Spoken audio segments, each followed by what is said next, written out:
Luqmon Hakim juda saxovatli inson edi.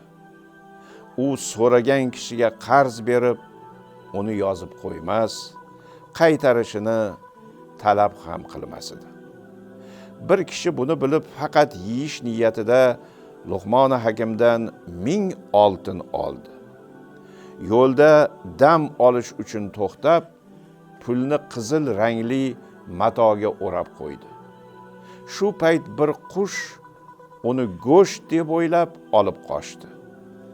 U qush Luqmonning uyi ustidan uchib o'tayotganda oltinni tumshug'idan tushirib yubordi. Luqmon Hakim esa o'zi bergan oltinlarni tanib olib qo'ydi. O'sha odam yana shu razil niyat bilan 1000 oltin oldi. Bu gal anhordan kechib o'tayotganda suv olib ketdi va anhor Luqmonning uyi yonidan o'tar edi. Luqmon bu safar ham oltinni tanib olib qo'ydi. 3-chi marta ham qaytarmaslik niyati bilan 1000 oltin oldi. Lekin buni ham bir sabab bilan yo'qotdi.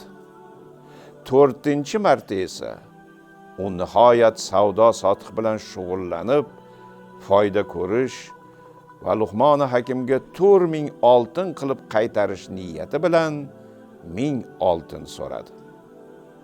Bu safar u foyda ko'rdi va Luqmonga 4000 oltin olib keldi. Luqmon Hakim esa 1000 oltinni olib qolgan 3000 oltinni qaytarib berdi. Azizlar, bu hikoyadan shunday xulosa qilamizki, har kim o'z niyatiga yarashasini olaveradi. Odamlarga suv tashigan podshoh. Bani Isroilda bir obid kishi bor edi. Uning jundan to'qilgan jubbasi va odamlarga suv tashiydigan meshidan boshqa hech narsasi yo'q edi. O'limi yaqinlashgach, u shogirdlariga shunday dedi: Bu dunyoda ustimdagi jubba bilan ertangi kun, qiyomat kuniga o'zim bilan olib keta olmaydigan meshimni qoldirib ketyapman. Vafot etganimdan keyin ularni falonchi podshohga olib borib beringlar. U dunyosiga qo'shib, buni ham ortib olsin. Obid vafot etgach, uning so'zlarini podshohga yetkazishibdi. Podshoh ta'sirotga tushib shunday debdi: Bu obid shu birgina kiyim bilan meshni u dunyoga ko'tarib keta olmabdi. Men esa shuncha mol dunyo to'plabman. Shu payt meshkobning gapidan qattiq ta'sirlanib, uning jubbasini kiydi. Meshni oldi-da, podshohlikdan voz kechib, bir umr odamlarga suv tashib yurdi. Uylanganimdan 3 yil o'tib farzandli bo'ldi. Darhol bola tarbiyasiga oid kitob, risolalar sotib olib, rafiqam bilan o'tirib, ota-onamiz bizga bergan o'git va pandlarni eslaydigan bo'ldik. Bola ulg'ayarkan, unga kundalik odoblar va axloq qoidalarini o'rgata boshladik. Taomni o'ng qo'lingda ye. Yotib ovqat yema.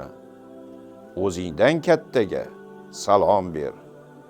Hojatdan so'ng albatta qo'l yuvilish kerak. Kunlarning birida bozordan non sotib olib, uyga piyodalab keta boshladik. O'sha kuni tushlik qilmagandim, qornim achib ketyapti. Uyga borishgacha sabrim chidamay, yelim xaltada turgan nonga qo'l cho'zdim. Shu payt orqamdan ogohlantiruvchi ovoz eshitildi. Ada, non yemoqchimisiz? Qo'llaringizni yuvmagansiz-ku. Darrov hushyor tortdim. Axir hozir nonni ushatib olsam, bu harakatim bolamga ovqat yeyishdan oldin qo'l yuvish kerak degan tarbiyamni yo'qqa chiqarishi mumkin edi. Ha, rost aytasan o'g'lim. Qo'llarim yuvilmagani yodimdan chiqib ketibdi. Eslatganing uchun rahmat. Nonni uyda qo'llarni yuvib, keyin yeymiz. Ayolim bilan shu haqda eslashib kulishdik. Shunda onasi bir gapni aytib qoldi. Sizning har bir xatti-harakatingiz o'g'lingizni kuzatuvi ostida. U sizga taqlid qiladi.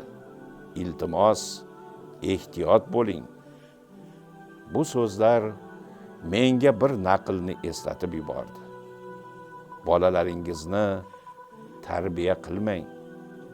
Ular baribir sizga o'xshashadi. Siz o'zingizni tarbiya qiling.